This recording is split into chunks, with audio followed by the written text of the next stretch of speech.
BJP के वरिष्ठ नेता और बिहार के पूर्व उप मुख्यमंत्री सुशील कुमार मोदी की पहली पुण्यतिथि 13 मई को मनाई गई। पटना के रविंद्र भवन में पूरे सम्मान के साथ मनाई गई। इस अवसर पर उनकी पत्नी ने इस साल राज्य में होने वाले विधानसभा चुनाव से सक्रिय राजनीति में कदम रखने के संकेत दिए। अपनी स्पष्ट सोच, व्यक्तित्व और दशकों की राजनीतिक योगदान के लिए याद किए जाने वाले सुशील मोदी को विभिन्न राजनीतिक दलों के नेताओं ने श्रद्धांजलि दी। उपस्थित लोगों में उनकी पत्नी जेसी जॉर्ज मोदी भी शामिल थी, जिन्होंने अपने दिवंगत पति को भावुकतापूर्वक याद किया।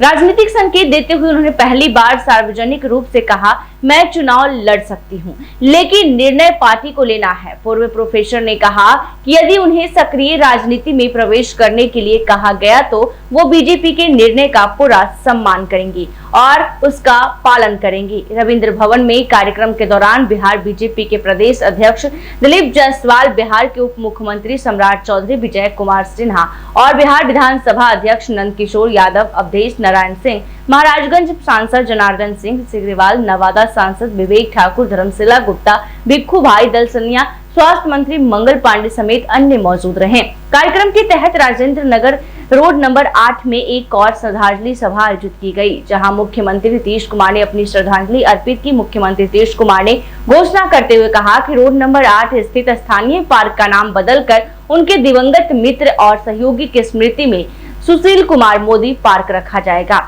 नीतीश कुमार ने पूर्व उप मुख्यमंत्री की तस्वीर पर माल्यार्पण करते हुए अपने लंबे जुड़ाव को याद किया और उन्हें सिद्धांत और समर्पण वाला व्यक्ति बताया। नीतीश कुमार ने कहा कि हर साल राजकीय समारोह के तौर पर सुशील मोदी की पुण्यतिथि मनाई जाएगी। इसके अलावा उन्होंने पार्क में दिवंगत नेता की प्रतिमा लगाने की घोषणा की और अधिकारियों को निर्देश दिया कि यह काम जल्द पूरा किया जाए। बिहार विधानसभा चुनाव नवंबर-दिसंबर में प्रस्तावित है और बिहार भाजपा में इन दिनों राजनीतिक विरासत को लेकर चर्चाएं तेज है। सूत्रों की माने तो बिहार विधानसभा चुनाव में भारतीय जनता पार्टी के दिवंगत नेता सुशील कुमार मोदी के परिवार से किसी एक को टिकट देने पर विचार पार्टी कर रही है। ऐसे में सुशील कुमार मोदी की पत्नी जेसी जॉर्ज मोदी का नाम सबसे आगे चल रहा है। सुशील मोदी जैसे प्रभावशाली नेता के निधन के बाद पार्टी अब यह तय कर रही है कि उनकी राजनीतिक विरासत को कौन आगे बढ़ाएगा। जेसी जॉर्ज मोदी को 2025 में होने वाले विधानसभा चुनाव में प्रत्याशी बनाया जा सकता है। इस बात का फैसला आलाकमान को लेना है, जिस पर सभी की नजरें टिकी हुई है। प्रोफेसर पद से सेवानिवृत्त हो चुकी जेसी जॉर्ज मोदी ने आगे कहा कि यदि पार्टी चाहे तो वो बिहार विधानसभा का चुनाव लड़ने को तैयार है। मैं चुनाव लड़ सकती हूँ, लेकिन यह फैसला भारतीय जनता पार्टी को करना है। पार्टी जो तय करेगी मैं उसका सम्मान करूंगी, ऐसा कहना उनका था।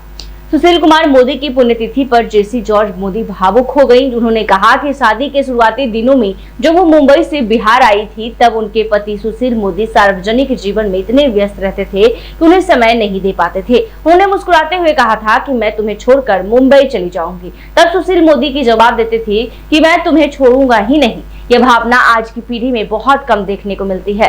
सुशील मोदी की पहली पुण्यतिथि के मौके पर आयोजित श्रद्धांजलि सभा में बीजेपी के प्रदेश अध्यक्ष, सांसद, विधायक और अन्य प्रमुख नेता मौजूद थे।